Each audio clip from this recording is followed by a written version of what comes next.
Tanah Aceh bukan tanah yang baru mengenal negara. Aceh adalah negara tua, berdaulat ratusan tahun sebelum kata Indonesia pernah diucapkan. Aceh berdiri, memerintah, berdiplomasi, dan berperang saat wilayah lain di Nusantara masih tercerai di bawah penjajahan. Namun sejarah tidak selalu ditulis oleh yang jujur. Ketika Republik Indonesia lahir, Aceh tidak ditaklukkan, Aceh dibujuk. Soekarno datang dengan bahasa yang halus, janji yang manis, dan sumpah kepada ulama Aceh. Bergabunglah, Aceh akan diberi keistimewaan, agama dihormati, adat dijaga, martabat Aceh dijunjung. Aceh percaya, ulama percaya, rakyat percaya, dan disitulah pengkhianatan sejarah dimulai. Aceh diberi gelar daerah istimewa, namun hanya di atas kertas. Keistimewaan jadi hiasan administrasi, bukan perlakuan nyata. Janji dilanggar, kesepakatan diingkari, suara Aceh dipinggirkan. Maka meletuslah perlawanan, darah tumpah, kuburan tumbuh lebih cepat dari sekolah. Dari konflik lahirlah perjanjian, dari perjanjian lahirlah pengingkaran lagi. Hingga akhirnya dunia menyaksikan MoU Helsinki 2005, janji damai, janji keadilan, janji otonomi sejati. Namun 20 tahun berlalu, dan banyak janji masih menggantung seperti spanduk kampanye yang lupa diturunkan. Aceh bersabar, Aceh memilih damai, Aceh menahan luka. Sampai alam pun akhirnya bersuara. Banjir dahsyat melanda Aceh, Aceh Tamiang lumpuh total.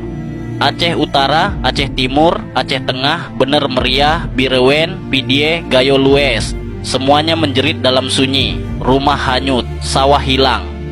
Anak-anak tidur di pengungsian tanpa kepastian besok makan apa. Dan di saat genting itu, negara terlihat lambat, respon terlihat dingin. Status bencana nasional tak kunjung ditetapkan. Presiden Republik Indonesia hari ini adalah Prabowo Subianto, nama yang tidak pernah hangat di hati orang Aceh. Fakta politiknya jelas. Pada pemilu, Aceh adalah wilayah dengan suara terendah untuk Prabowo. Dan rakyat bertanya dengan logika sederhana, apakah suara rendah dibalas dengan perhatian rendah? Lebih pahit lagi, ketika bantuan kemanusiaan dari luar negeri ingin masuk membantu rakyat Aceh, pintu justru dipersempit. Padahal Gubernur Aceh, Mualem, telah membuka pintu, bahkan menyurati PBB agar bantuan disalurkan melalui UNICEF dan UNDP. Ini bantuan kemanusiaan, bukan senjata, bukan politik, bukan kudeta, tapi tetap saja seolah Aceh harus menderita sendirian. Inilah ironi terbesar negeri ini.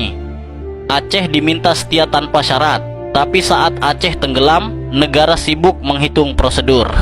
Aceh diminta percaya perjanjian, tapi perjanjian selalu lupa ditepati. Aceh diminta sabar, seolah-olah kesabaran adalah sumber daya alam yang tidak akan pernah habis. Dan sekarang kita bertanya, bukan dengan emosi, tapi dengan akal sehat. Jika bencana sebesar ini belum layak disebut nasional, lalu standar nasional itu apa? Menunggu semua provinsi tenggelam bareng. Jika bantuan asing untuk korban masih dicurigai, lalu kemanusiaan harus lewat pintu mana? Aceh tidak minta istimewa. Aceh hanya menagih janji lama. Karena sejarah mencatat satu hal pasti, Aceh tidak pernah lemah. Aceh hanya terlalu lama percaya. Dan kepercayaan yang dikhianati suatu hari akan berubah menjadi pertanyaan keras yang tidak bisa lagi dibungkam. Kalau begini caranya, mungkin Aceh harus tenggelam sampai Jakarta ikut basah, baru disebut bencana nasional.